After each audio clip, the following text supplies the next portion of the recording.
等了30年，新德市公道3路最近是总算拍通啊！这条路短短500公尺，不过对1991年提出计划到大，其实有真侪当地居民反对。经过真侪沟通，今仔日是总算顺利通车。一起接彩！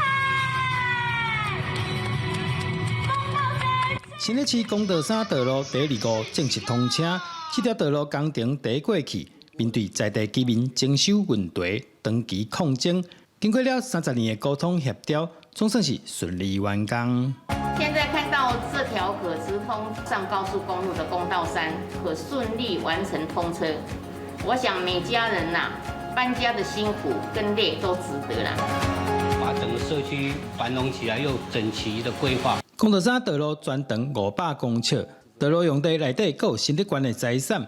市政府除了开7.4亿向新德县买地，也着按地征收户提供临时租金补贴，决定有真侪波折。短短500公尺的一条道路，等待了30年，不容易，但我们做到了。今天很感动，但是更感动的是我们的居民、原住户、里长，还有议员跟新竹市的团结，才能成就这样的公共建设。